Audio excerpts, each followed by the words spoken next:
All right, so thank you for tuning in to InStyleAtlanta.com. I'm CJ, and today's guest is Princess Banton-Lofters. Actually, it is producer princess. Okay, You know, we ain't got no names around here. No, just be the names people give you. Exactly. Princess. How you doing today? I'm amazing. I am amazing. Thank you guys for having me. Thank you for joining me. I really appreciate you being here. You've been up to some big things lately. Listen, big things popping, they say. Actually, we gotta take this back some years. You've been up to some big things since around 2007, 2008. Right. Okay, homework, yes. Oh yeah, homework is here. Homework is here. So, once I got word that I was interviewing Miss Princess Banton-Lofters, I had to do a little research, and then to come find out the creator and founder of one of my favorite shows. Okay. I've been watching since day one. You okay, Wig. Wig. We go. Okay, Wig. I was about to test you. Now. Go ahead, Day One. I appreciate it. Right. No, Real Housewives of Atlanta. Yeah. This is you. So, you know what people always say? Your reaction is a lot of people's reaction. They say, I'm today years old, or I just found out, or, I think some of the really like you said, diehard day oneers, some of them be like, oh, I think that's her. I think, Right. And my name, people will say my name before they know my face. Absolutely. So that's been an intentional thing of mine for, almost 15 years, right? I really stopped doing mainstream media, I guess. It's all lumped in one, in 2012. Okay. So a lot of people do that. Now they say, oh, wait a minute, I didn't know. Or they'll tie it to something someone else said and be like, right. Wait, what? Are you Princess? Because they know my name. They're, right. Producer Princess? And that's how they find out. So that's me. So, yeah. All right. So I got a question. Because being an Atlanta native, I know you have Jamaican roots. Mm-hmm. Are you an Atlanta native? I was born in Jamaica. Okay. I was raised in Canada. Okay. Right? I've been here now 15 years. So what qualifies? Because every state is different. Every place is different you go to. New York is like you got to be here 20 years to be like from New York. Have you been residing inside? When you first moved here, did you reside inside of 285? Well, hey, that's a whole nother topic. So back to we're going to rewind this and tie that question back to the show. Okay. To the Housewives. So what happened was when I first moved to Atlanta, right? So I lived actually just outside of Atlanta. I lived in Marietta at the time when I right. Okay. So that's just to show you I didn't really understand all these little pockets of, Right. You got to really say, okay, if you live in Atlanta, like you said, this whole 285 thing, I didn't know all that. Okay. So when I was putting this show together and the show came to fruition and we started filming and we were excited, and me being the, stupid Canadian, I'd be like, well, it's all Atlanta. People were like, no. And they used to come for me like, oh, these girls are from Duluth. These girls, which is true. A lot of them were not. Yes. Yes. Inside. I didn't know no different. I'm not going to lie. I'm not going to lie. I almost one of them. Because I remember I was like, okay, Real Housewives of Atlanta. Oh, okay. But this is good. Okay, I'm watching. Who is that? But not Atlanta. Who is that? I ain't ever seen none of these folks. But that was good, though. I think that was the secret sauce to all of this. Okay. Was that the women weren't your main, you didn't know them namesake-wise. You couldn't identify them as somebody you've seen before. And remember, 15 years ago, you really didn't have the person that you could walk down the street and say, I know you from this or I know you from that. Reality television created that. Yes. Right? However, I think people were more so, from what I've seen, just bothered by the fact that they didn't reside in the perimeter. Right. I would say Atlanta, but look, half them women weren't married either. So, housewives. Oh, I mean, right. I mean, wait. Okay, so wait. No, not necessarily on our show, but on the franchises in itself. Right? Okay. So because I was gonna say in Atlanta, you actually did a service to it where they were all married, but a lot of people were saying, what is this whole housewives thing, which was not in any way has to do with Princess, right? Right. This was created by Scott Dunlap in the whole franchise itself, right, in Orange County. And so for Princess, it was Princess's take on it, which is putting black women on television, i.e. Atlanta, right, and making that a thing. Okay. So it was different. Here we have black women. There it was Caucasian women, right? Right. So that was my thing. I think a lot of people were uptight, honey, uptight. And then when they kind of heard, oh, it's a Canadian, Jamaican girl, then they were really like, oh, she ain't even from here. Oh, you know what? It was a thing. But the thing about it is, I do have to give you your kudos for that, for even just taking Atlanta and what Atlanta is, even the surrounding areas. Black people run this city, baby. Okay. This is what we do. And to have the representation of Atlanta and for you That's to go so out important. and pick those women, you know what? Thank you. I got to give you that. Representation I'm not was even important. gonna lie. I got to give you that. Yeah, thank you. And it makes me proud. So I've been, like I said, you. I've been watching the show from day one. Okay. So with that being said, yeah. how did you come to pick those women? Okay, so for me, you know, again, I think that the fact that I didn't come from television, my background isn't in television. I didn't go to school. I didn't go to Clark. I didn't go to these, you know, SCADs to become a television producer. It wasn't my, you know, dream all my life. What really happened was I think this industry picked me before I picked it, right? Okay. I feel like I was always meant to be in this position to do other things and to be able to create opportunities, right? The Lord already laid this path out for me. I just walked down it. I like But it. I think, like it. yeah. And so I think that in picking the women, it really came with the backstory of that is, you know, I met a producer, a Hollywood producer, and I'm giving you the short version, honey, because the story is too long for this segment. I read it. You had a mentor over that used to work with BT or something like that. And that's who I initially pitched. Yeah. So I initially pitched I did my homework. TV plug. Yes, honey. My TV pitch in an elevator. I like very much elevator pitch. I met him, heard that he was the former senior vice president of programming at BET, Curtis Gadsden. And I kind of was like, I have an idea. I just, you know, I'm hoping this man, like 6'6", looking at me with his glasses, like, who's this girl, little girl talking to me?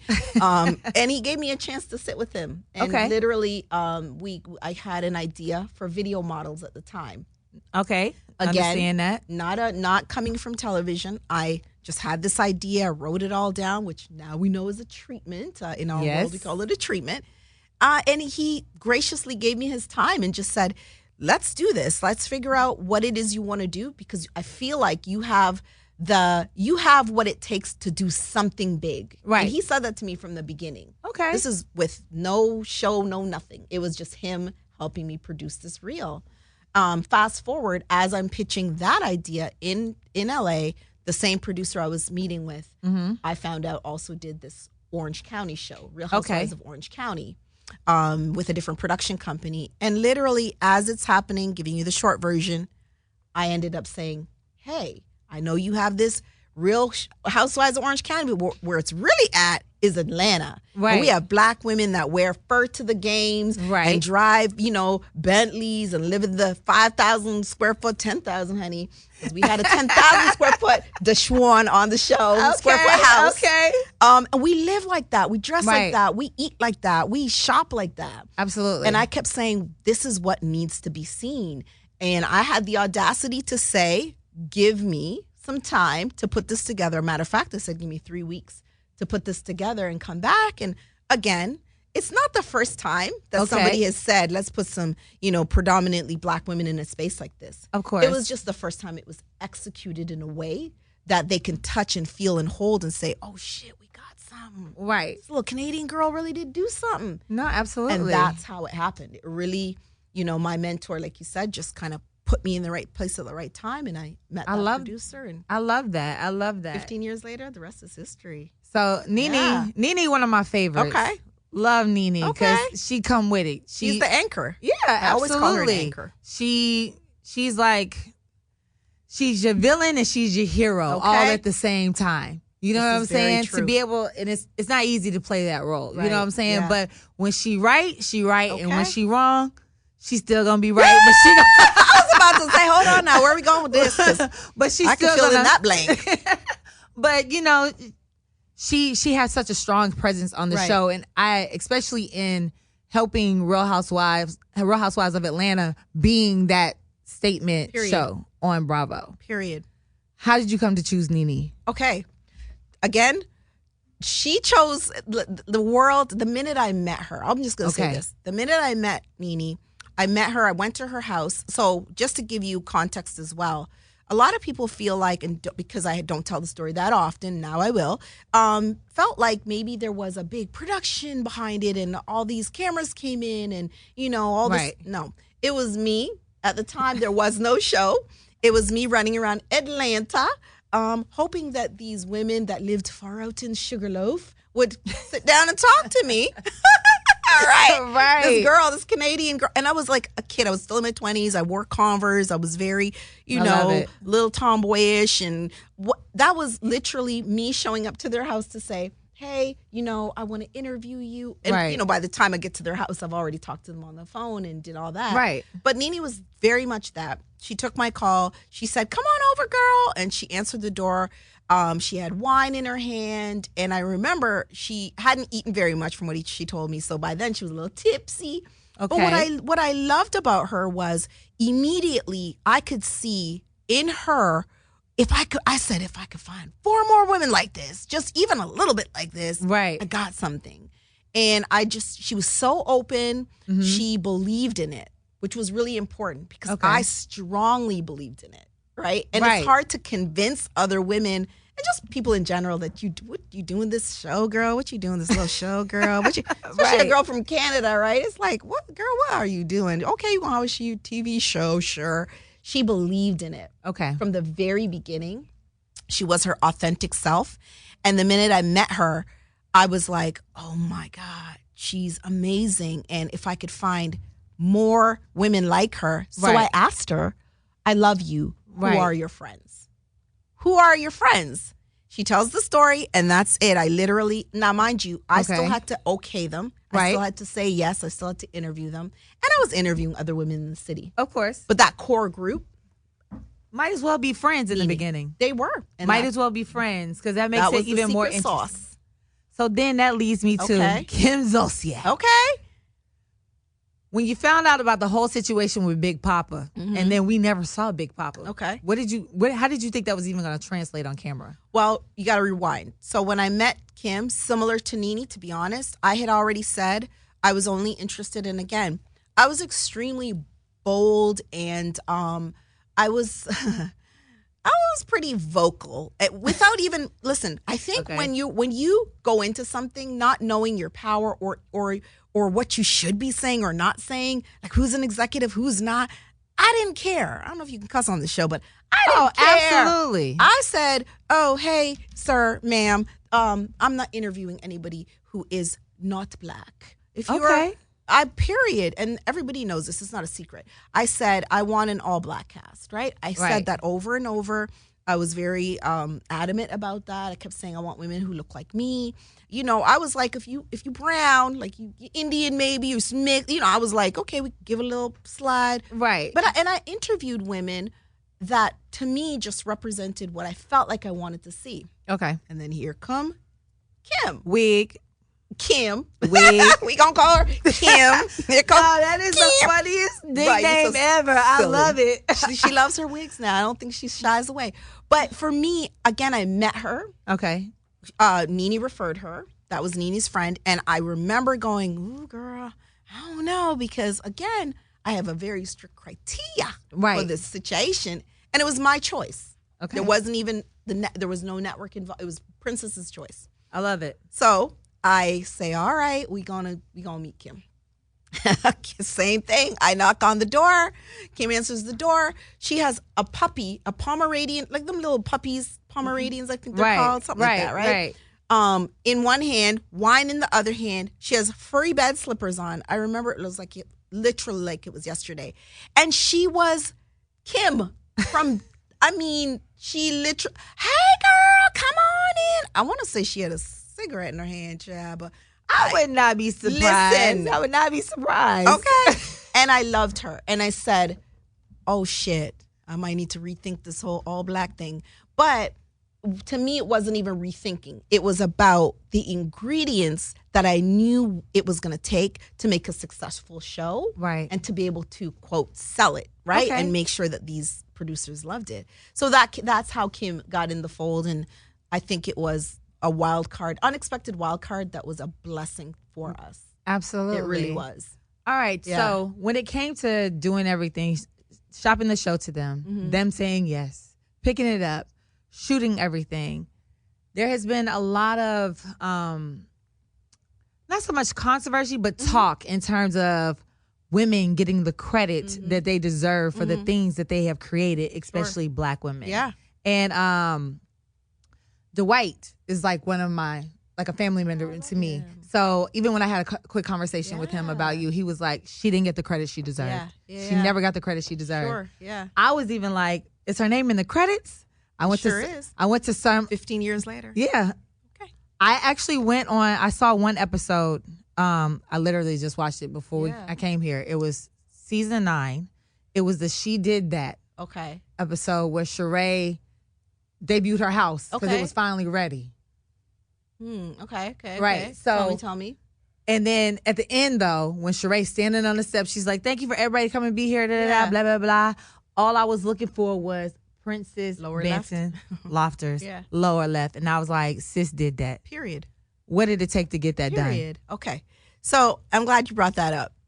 A lot of people do talk about credit, and I think when you talk about credit, you talk about the verbalization of said credit, right? So saying the person's name, declaring what you've done, and making sure that people understand what you've done in terms of the physical act of doing. For me, it was more than that. When the show, I worked on the show, first of all. Like after the show kind of, came together very quickly and everybody was here filming, what I had the presence of mind to know is that I had value, and I brought a great deal of value because I produced all the stories in order to get the show, this first season, going. All of the things that you see in season 1 were things that all the girls told me prior to getting signed, right? Gotcha. Prior to the show being picked up. I understood my value. And so I'm working on the show, working with the girls, everything is happening. And one of the executives whispered in my ear and said, "Hey, look, have you negotiated a contract yet?" And I hadn't yet, but I knew I was going to. That was the plan. Right. And she kept saying, "Don't forget to, I know you're busy working," because it was season 1, honey, was crazy, right? We were guerrilla style for real. We were guerrilla style in real form. If you look it up, there is us running, doing the job of 10 for every one person. But I kept remembering that I was busy every day. I'd start early, end late. And I literally said I had to take time to make sure that I secure my future and secure my legacy. And that's exactly what I did. Halfway through season 1, I got a lawyer, honey, great, amazing lawyer. I love it. And she did not settle or negotiate. She literally was like, "Oh, girl, we're not even going to entertain some of this stuff. Just keep on working, girl. You ain't going nowhere. Keep on working." And I kept working quietly. And when that contract came through, she said, "As long as your name is in the credits for life, you're locked for life, and you get paid for life, that's it. Whatever you choose to do after that, you choose to do. So if you want to stay public, you want to go private, you want to whatever you want to do." It was the smartest decision I ever made. And I'm glad that I listened to that advice, because I could have taken a payout. I could have done a lot of things. Right. And then here you'd be looking up for my name like, "Ooh, child, I don't even know if this real child, because where is her name?" And you'd have to, especially because I'm not in the media like every day like a lot of people are. You'd really have to question it like, "Oh shit." But you as a journalist and as an investigator have to say, "Let me look this up, child." Yes. Oh, there it is. Let's go. Because Mariah Huck, she's been going through it with Married to Medicine and having that fight and struggle. But one thing about it, I've always seen Mariah's name very big on Married to Medicine when in the credits. So that's why to prepare myself for this, I was like, wait, I made a couple phone calls. I was like, have we ever seen Princess name in the credits? Oh no. And I just said, you know what? Let me just go pulled up a random episode. And then there it was right there. And I was like, okay, that answers my question right there. Simple. And I think you coming at this point in time on a new show and having the experience of producing a really big show, people that are wanting to do the same thing need to know, like, have your I's dotted and your T's crossed. Absolutely. That's my biggest takeaway.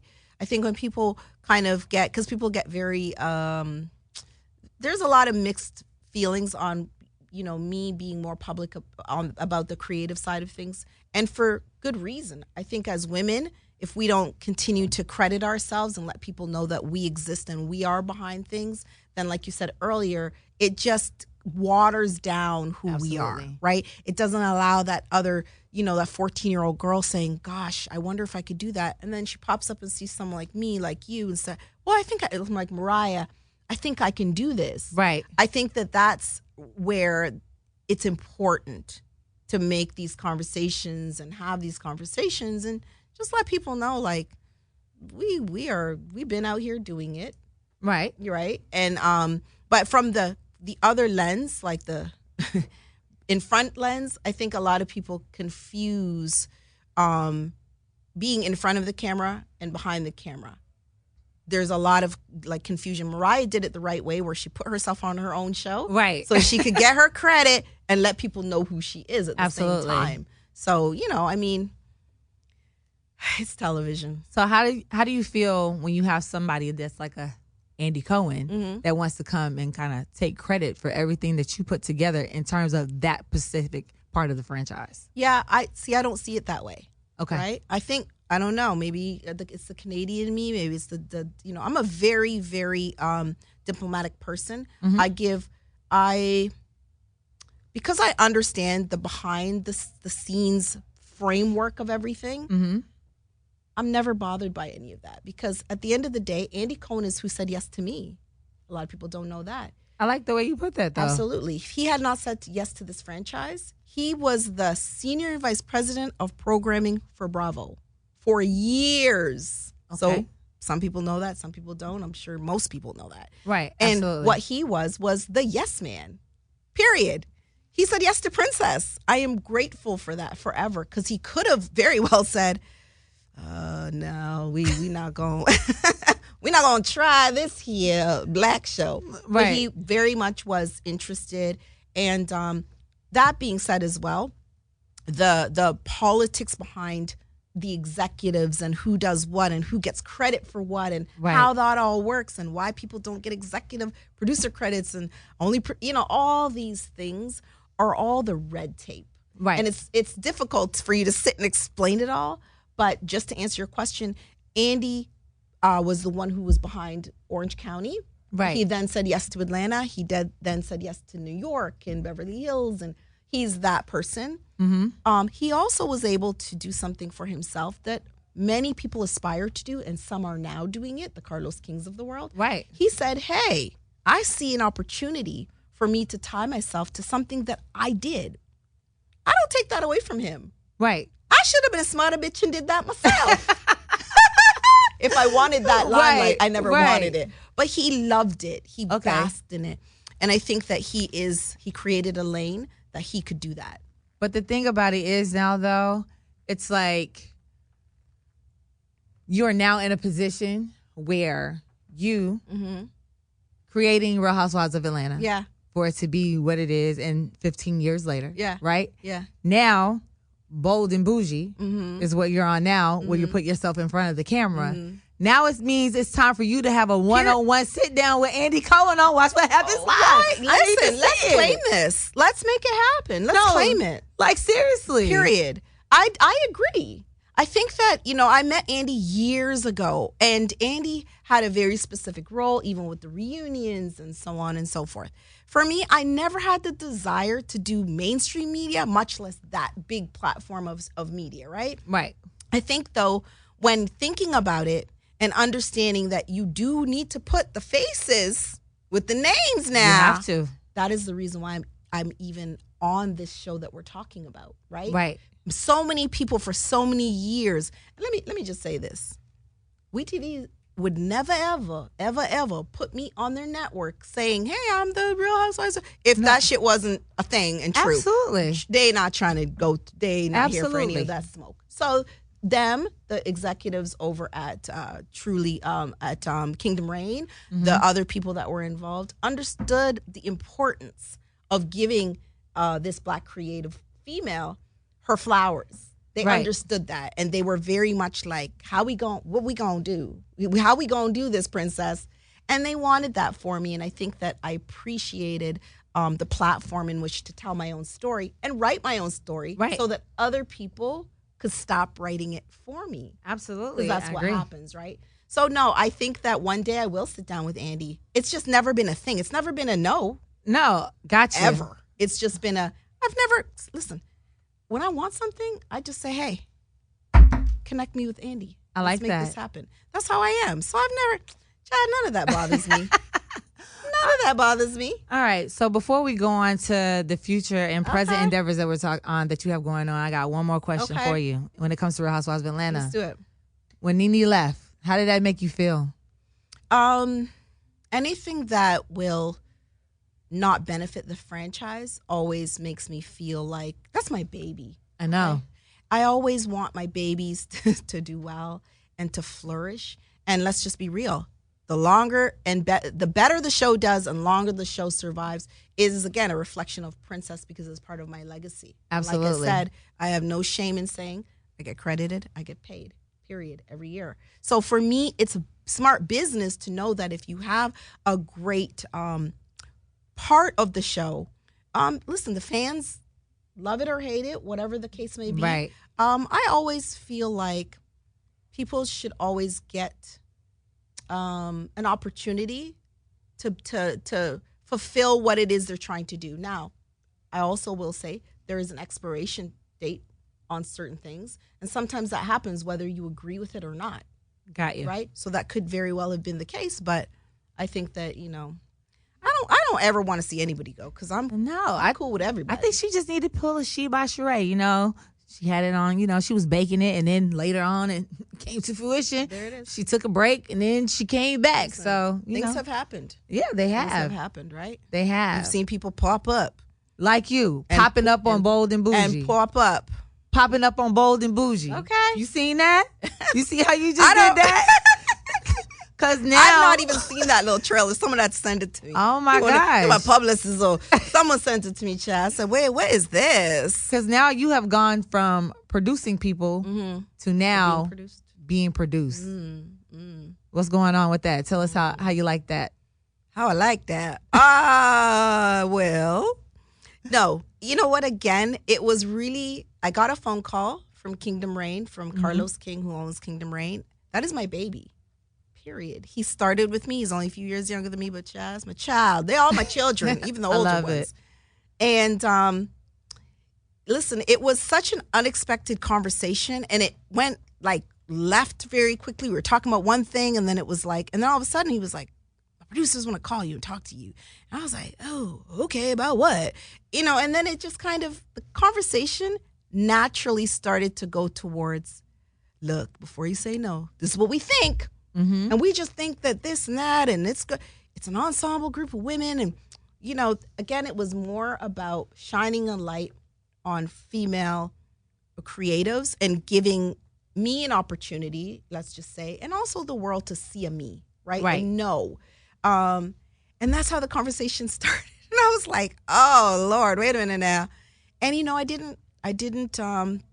I'm not a very reactive person, so I kind of was like, all right, cool. And, listen, I hate when people say, yeah, they approached me on the show, and I was like, oh, no, child, because 90% of the time, that is not the case. Tell us what they be doing, sis. What they be doing, sis. First of all, DMs, messages, text messages through other people. I get messages. People message my husband talking about, so I got a friend. Her name is Jennifer. She beautiful and she should be on Housewives. Can you tell your wife? Or people will just straight. I've been bribed.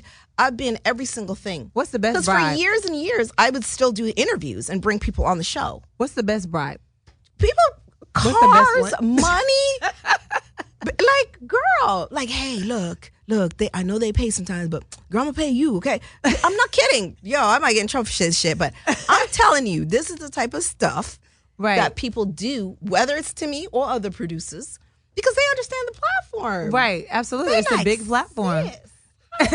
Overnight. How we gonna do this? It's overnight. Overnight. Especially that one? Exactly. Overnight, baby. You put your big toe in there, but you can't buy that type of advertisement. So don't get it. Girl, you want to do this, girl. Find out I just found the plug. Girl, they want to be on Housewives. Shit. Who want to be on Housewives? Stupid. That's what they do, though. They want to be on this show. So, but people do this whole, I don't know. And listen, again, because I'm me, people really do know me. Right. I really, truly was like, I don't know, bro. Right. Let me. I wasn't like, oh God. No. I was like, I understand what comes with it. She over there laughing at me. Listen, I'm crazy now.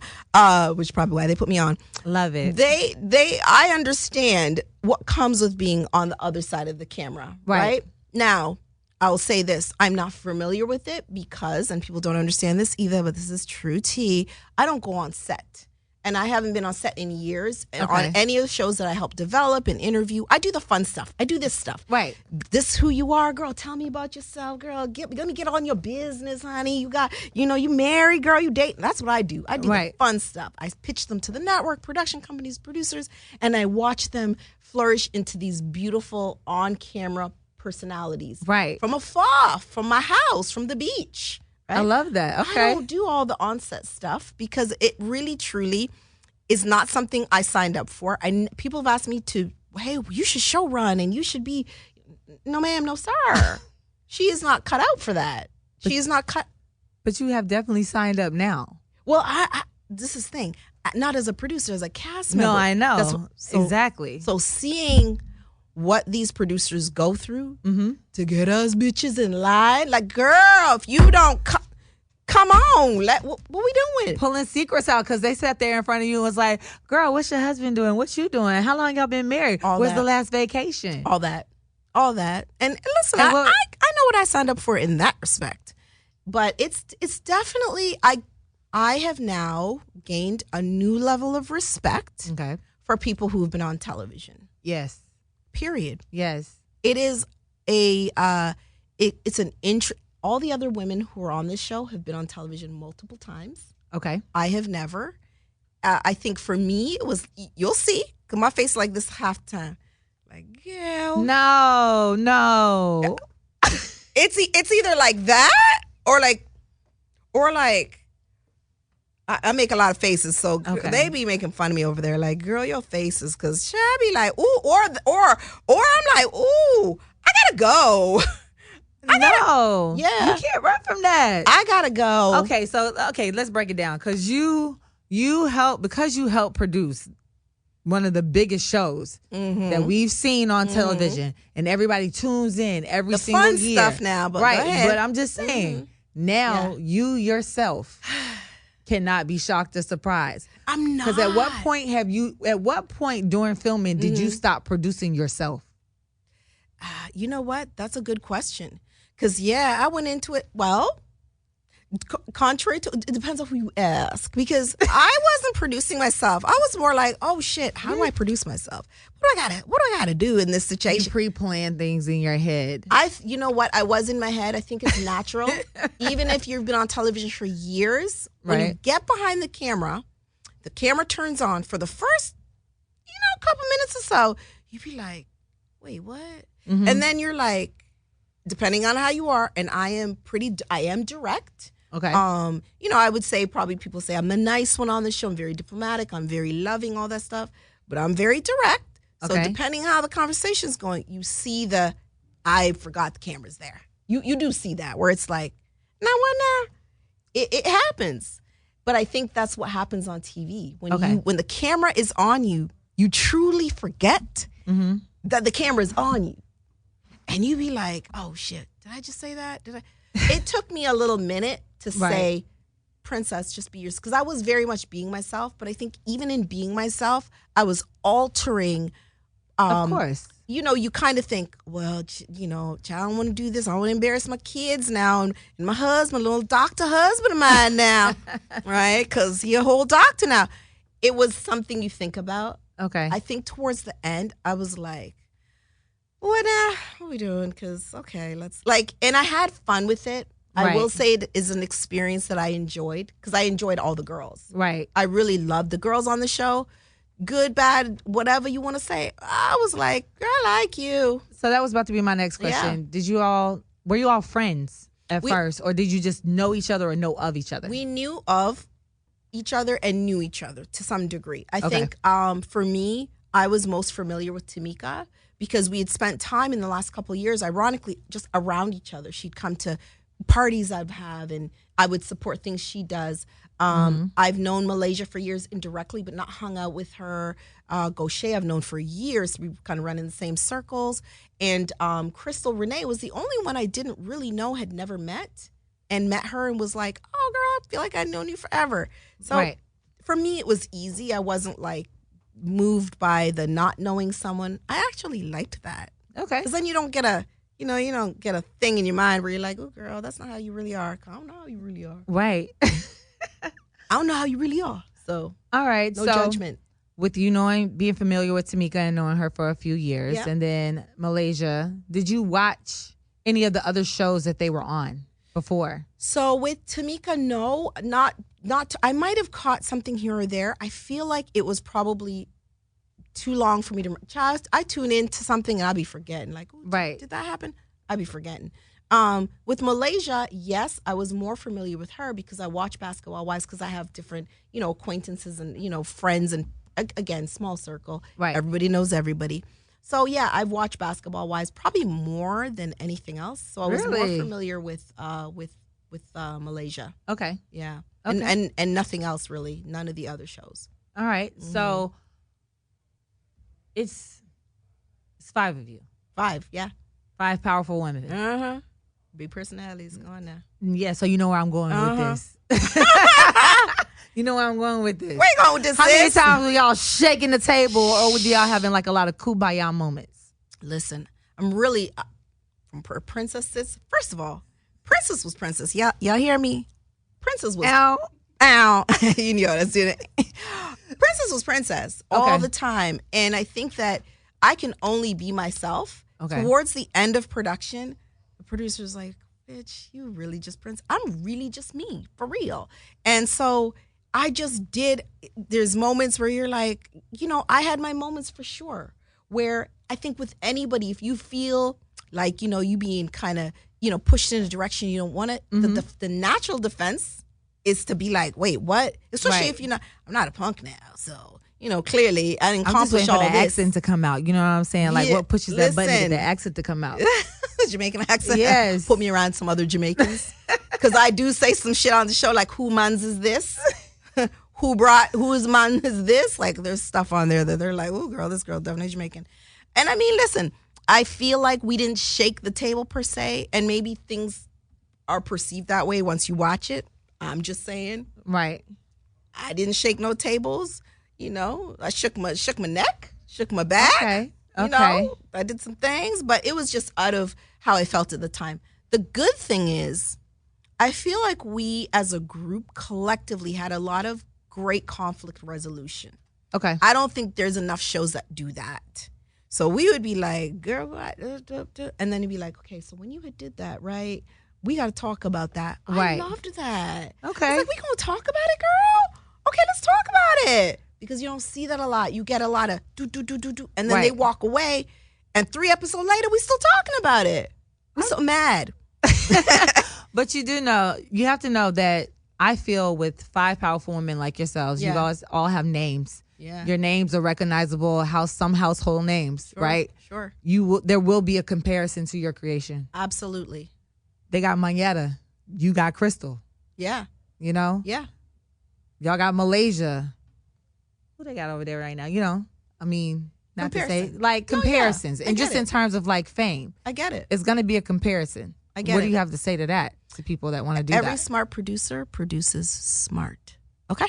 The end. So at the end of the day, if you are not a smart producer, you won't be able to see, hey, there might be space for another group of women who might be like this. I don't think we are the same. That's just my personal view. I feel like even as a cast, we're just so different. When you line us up and you kind of see us, like when we're together, you're like, okay, it's a pretty bunch of bitches that are, some bosses.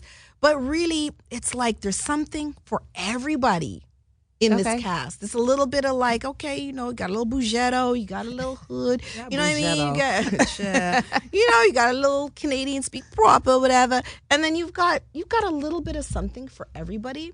Mm-hmm. So I think that there won't be a heavy comparison in that way. There will be similarities that any smart producer, the foundation has already been laid. Right. Right?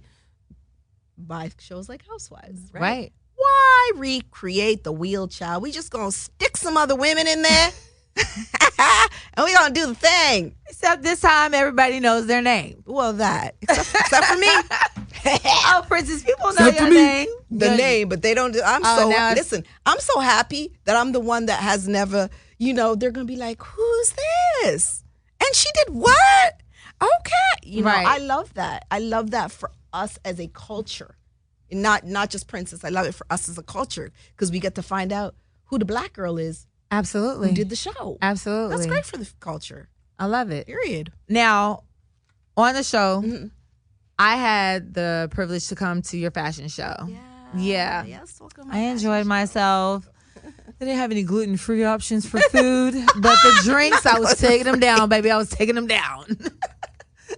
Next show, gluten-free options. I got you. I got you. Oh, gosh. So with you in fashion, we were in Dillard's. Yes, we were in Dillard's. So, and you're about to actually have some of your own pieces in Dillard's. Tell us a little bit about that. Listen, I think that, again, knowing what platform is great for you and being able to capitalize on that in the moment that matters is where I am, right? I've been in television and kind of hopping in and out, and I've done several other things. We own a dental practice, shout out Smile Envy, you know, and I think that I've represented quite a few things well, and I felt like for me, fashion has always been my passion. Fashion has saved my life, literally, and I feel like because it's loved me, I needed to pay attention to that. Because a lot of times I would show up and I'd feel horrible. I'd be having a terrible day. Right. And the first thing people would say is, bitch, now you sure know how to fucking try. You know, they'd be really into what I'm wearing or asking me questions and so on. And I just started to just listen. One thing about us as women or as the culture, we need to pay attention to the signs. If somebody says to you over and over and over again, girl, your hair always be laid, bitch. And hair is your thing? Yes, girl. You got to pay attention to that. No, absolutely. You got pretty skin. If people say things to you and feed into it, they're planting seeds into you. Right. Right? Okay. So all across the world, you walk through your day, you're in the grocery store, someone's telling you your skin is pretty. On and on and on everywhere you go. Do not dismiss these voices as noise. Okay. You do not dismiss these voices because what they're really doing, your friends, your family, whoever, they're letting you know, hey, this is part of who you are. You gonna follow it, or you gonna let it just drift away because you easily can miss your mark, right? Absolutely. For me, that's what it was. I just love fashion so much that I started to say, let's pay attention to this. People keep saying, let's pay attention to it. And then, ironically, as God would have it, this platform came. And I said, oh, shit. Okay. I was going to do the fashion show anyway. Right. It's my second one. Oh, so nice. I've had to deal with Dillard's now for a year. First as an influencer who knew that. What? I don't know what I got to do. You're going to give me a check to put on some clothes. Okay. And it was fun. And then it was like, what can I do with this? So what is the next level of this? And for me, it was, I'm doing a show. What do I want to do next? Okay. I want to design a very small collection for Princess. Okay. And I said, okay, well, maybe I could do that on the show. And I didn't think I had time. But the owner called me and said, you do. You have time and you can do it. Oh, wow. You got 2 weeks, but go ahead and do it. And I did. And so that's what you got to see was me showing pieces from Dillard's, but also at the very end throwing in 4 pieces that were my very own designs. I literally sat with the designer. Well, we Skyped because she was in LA and told her, I want it like this. I want it bodiced. I want, a full jumpsuit. I want my coat, I'm very inspired by like Balenciaga oversized type of things. Got you. And that's what I did. And so that's what you've seen. What type of bond did that help create between you and Tamika? Because she also does fashion. She was doing fashion for a long time. Yeah, Tamika's the OG. I say that 100 million times on the show. It just strengthened the fact that I know that women around me, again, I would love to pass the torch on from what I do to another woman, right? Especially if she's in my cipher and right around me. Absolutely. I want to do that. I feel like Tamika's like that too. She just was like, oh yeah, well, this is what I do. Now she's a creator and a designer. So she went from styling to creating her own line. Right. I aspire to do that. And so for me, I just soaked up what she gave me and took it and, ran with it. Like I already had my own vision. Right. To have somebody sit beside me and be like, girl, I did this, and this is the up and the down of it. Absolutely. And hopefully she'll teach me more stuff next season. That's the thing. Doing things like that, we have to have more open dialogue and communication. Like it goes back to the conversation we had earlier where it's like people see you doing this, they want to know, they want to do it, they can do it. You know what I'm saying? And you guys are paving the way for them to do this. So I like that. I'm an open book. I mean, shit. No, I love it. I'm not even shady type. I don't care. So I want to do a little segment of hot topics with you, but before we get to that, philanthropy. Yes. I know you're big in philanthropy. I am. Very. Tell us a little bit about that too. So, several things. My husband is an orthodontist. We have our own dental firm, and so for years. Okay, married to medicine. Yeah. Okay. Married to medicine. Look at this. I done told you now. The people didn't talk to me about TV. Exactly. Oh, but no, so it's for years we've kind of been in the community teaching oral health. On my own side of things, I have a non-profit called Merging Budding Nonprofit. I'm so proud of it because it's growing. Okay. Producing Princesses. And so I just basically mentor young women 14 to 18. I started in LA, Lock Collegiate and Compton, honey, in 2014. Okay. And I loved it so much that I just kept saying, I need to continue to do this. I just need to. So I just wrangle all my friends, the Jazzy McBee, who's my buddy. She has a great foundation. And say, hey, like whatever you're doing, I'll either do it with you or, put me into what you're doing I can mentor these young women through our organizations. And so that was actually what the proceeds to my fashion show went to. Mm-hmm. And we bought a bunch of coats and book bags. And actually, we ended up buying a young lady a gift, which was so special. I won't even share the moment because she'll be embarrassed. But it really meant a lot to me to do that for her. And it was just a conversation that I had. I was like, what am I going to do with this? And she popped up. And so those types of things for me are really important. And that's kind of my give back. And I really love it. And it's, producing princesses fitting. So Princess over here sowing seeds. Oh, hi. Sowing seeds. I see you, sis. All right. So we got a couple hot topics in the press going on right now. Mm-hmm. I may or may not. Look, y'all see this clipboard? I hate this clipboard. And I may not know this shit. Let me just disclaimer, bitch. People ask me stuff. I swear to God, I won't know.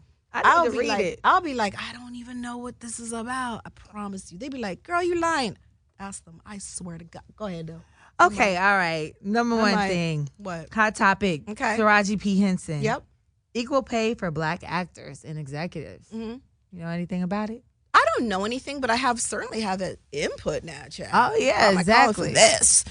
We have been underpaid for years. Mm-hmm. It goes without saying that it is not a secret that as Black creatives, even on the in front of the camera side, so whether it's producers or actors or people in entertainment, we have been making less money than our white counterparts for years. This is a fact, right? Look it up, period. This is not a debate. And so I think someone like her just kind of saying her truth and wanting to be able to verbalize that, I think it gave people courage to talk about it. Right. And she came from such a honest place. You could see it was gut-wrenching for her, but it was scary too. And I thought that was really, that takes a lot of braveness to Absolutely. be vulnerable enough to talk about something that may not be widely, because people will still say, well, bitch, you make a lot of money now. Would you complain? At the end of the day, fair is equal fair. Equal pay. Equal is the word, equal. And so, and then of course the men and women thing, I think she touched on that too. I think that was probably the bulk of what she's talking about. That's a fact as well. I think the scary thing from what she said for me was it makes her want to quit acting. Yes. And that right there, we already don't have that much representation, And even though we do have up and coming, we still need those OGs. Imagine this. You just said it made you scared from the on-camera side, from her wanting to quit acting. Imagine if Black producers wanted to quit producing because they weren't being paid fairly. Now you really have a problem. Now we really have no representation. That's a nightmare. That's a whole nightmare. That's a nightmare. And so that is what is truly concerning about the entire thing. Not a new topic, and certainly I think one that I don't know that that's ever going to be fully fulfilled. Right. You know? Well, now in our lifetime, but I will try. Well, now you got 2 crowns to wear. You still got to keep producing, and now you got to be in front of the camera. Now you got 2 jobs. Now you stuck. Now you here. Not Clarissa shaking her head. Double check. That's all I heard. All I heard was double check. Yeah. Hey, I'm about that now. So Bethany is coming forward about reality pay. Mm-hmm. What are your thoughts on that? So again, I'm all for equal and I'm all for fair, right? Right. I do feel like at times, no matter if you're in front of the camera or behind the camera, you will feel that you're not being valued. I think we all go through that at some point, right? Right. But if it's on paper, if it's in print that you're not being valued and being paid what you should be, or there's an opportunity for you to understand the behind the scenes of it all, like how much money really out here and how much money we getting, or what is the sacrifice for me putting my life out here. I think we're all going to be able to relate to that feeling. However, someone like Bethany has a platform in which to speak on it. Right. Right. Television has been good to a lot of those girls. You know, it's also done some damage. Absolutely. I am for the stance of, at times, and I say this with caution, you know what you sign up for. Okay? Does it make it fair? It doesn't make it fair. I signed up for a whole in front of the camera thing, and I might at times be like, well, this shit ain't fair. Well, wait a minute now. How come I'm not this and make more money and more famous, and why this and why that? How come they don't want to? Right. You're always going to feel that way. I think that there is some validity in everybody's point of view, especially if it's personal. Mm-hmm. She has the experience to speak on it personally. So what about in a situation, because normally when these shows come out, especially when they're brand new shows, new concepts, never really done before, the base pay is pretty low because they're probably trying to figure out where it's going to go, right? Yeah. And then as it grows, then negotiation happens. Right. Mm-hmm. But when you get to a point where it's like you're negotiating, you know your star power. Mm-hmm. You know your value and your worth. Is it okay to walk away? You should walk away. But they don't. Girl, well then. They don't walk away. Okay, I'm going to tell you why. Okay. Some people, and this is where it goes back to having a full plate. So if you got your plate, you got your potatoes, you got your meat, you got your vegetables, you got a whole lot going on your plate. Right. You're good. If you remove them vegetables, you still straight. You're going to be able to eat. I'm always going to eat. Right. Right? So for me, reality, if you go into something and you're like, this is it. This is all I got. This is my whole thing. You're dumb. Like, not dumb. Because what's going to happen is you're going to wear yourself out in that one lane, running in that one lane, and this is all you have, and now you're trying to negotiate because it's all you have. Right. For some people, not for all, there's been some savvy reality show stars that have, listen, love it or not, Bethany's one of them. Yes. Bethany was able to, now I will say this, hope I don't get in trouble, it could have something to do with her personal fan base and her ethnicity. Got you. It could. Understood. Right? Completely. We can say the same thing for our own personal, like, you know, hey, I'm Jamaican. They're going to rock with me because I'm Jamaican. Right. So I think that if you're smart, you have different avenues of income. Mm-hmm. You're able to create great opportunities. Reality TV is a commercial you cannot pay for. I ain't got enough money, honey, to call WEtv now and be like, hey, drop me this 30-second spot. Right. You know how much money that costs? Right. Girl, these little ads are expensive. Right. And ain't nobody trying to do that. Unless you really, that's part of what you're doing, it's extremely expensive. But you pop on the camera on the other side, this is a 9 to 8 to 12 to 14-week commercial. Right. For yourself. So you better market yourself and do something proper with your moment. Absolutely. So some of those women, I think some of the people in general, you just have to take your moment and market yourself correctly. get a great team who can help you with that. And make sure that you seize your opportunity and make the best of it. Some people don't do that. And that's why they're possibly, at times, not all the time, right, they have an issue with what's going on because they're not able to walk away. So, okay, let me ask you about this one cast member. Phaedra dug herself in a hell of a hole. Got kicked off. I don't know nothing about that. Go ahead. See, I wasn't even going to go there. Yeah, but you can. I don't know nothing about it. No. But with that being said, she dug herself in a hole, got kicked off a show. It's her point of view, y'all. I mean, that's okay. You're a viewer and a fan, so you're able to say it. Yeah, no, absolutely. So with whatever you want to say. So with that being said, yes, ma'am. Now she reappeared on a couple different like spinoff things that were going on, and now she's on Married to Medicine, right? That's smart. I'm not. The next question. That's very smart. No, very smart, but at the same time, do you watch Married to Medicine? I know people are Married to Medicine, so I pop in and out. Right. So on the new season, it looks like she is trying to learn how to play the fence a little more to be able to stay on TV. Because maybe not being on TV before might have it's almost like an addiction. I was going to say that. For some people, we talked earlier about some people may want to be on TV for financial reasons. Right. For some people, it's actually the addiction to... I wouldn't call it fame, but being on television, right? And people knowing your name and having that notoriety, right? Because you develop a fan base, and imagine being on TV for so long, and you have all this like everybody loves you, girl, you slay, Alfie, I love you, I love you, I love you, and that kind of dwindles when you're not on television or when you're not in the public eye. Period. Yeah, that is something that the people want and crave. And so for some people, that could be the thing for them. They might say, well, you know what, maybe I could do this, maybe I could do that.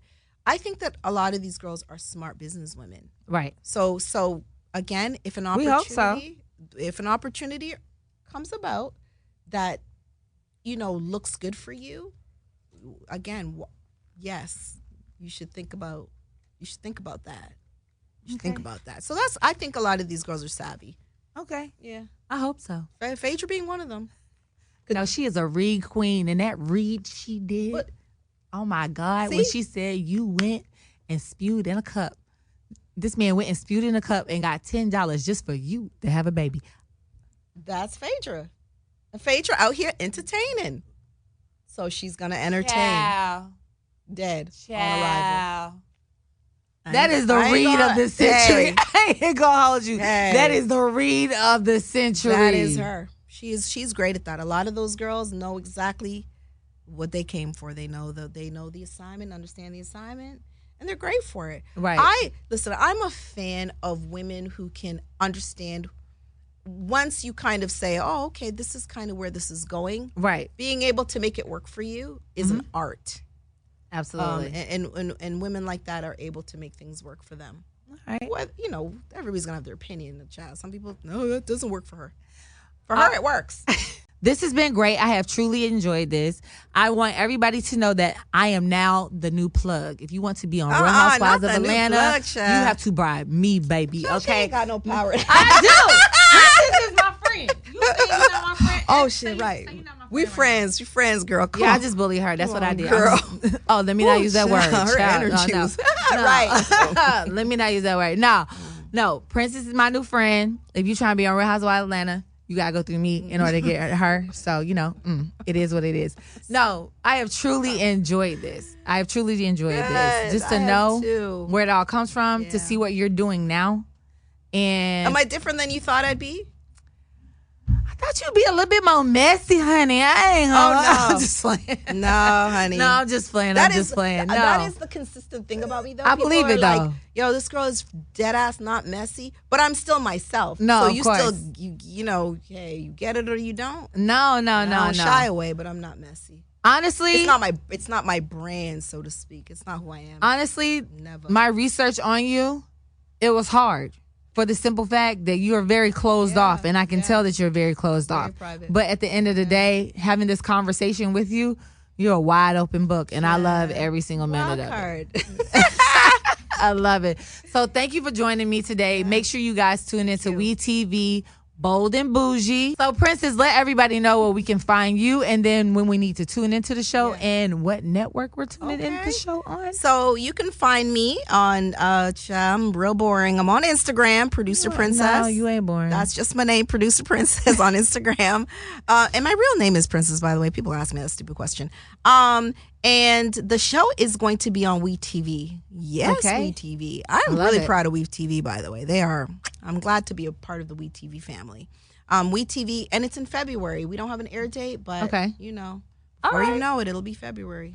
Don't worry. I'm pretty sure there'll be like a little casting party that y'all have for a lot of stuff. launch date, you know, for the show. I'm looking so we can forward all to see all a of viewing party. That's what I'm trying to say. Hosted by me, because if you want to be on Real Housewives of Atlanta or Bold and Bougie next season, you got to go through me. Yeah, I said it. Okay. I'm down for this. Story of my life. Nah, I appreciate you, though. Thank you so much. Thank you. This was fun. This was fun, Chad. It was a long chat, but it was fun now. Right.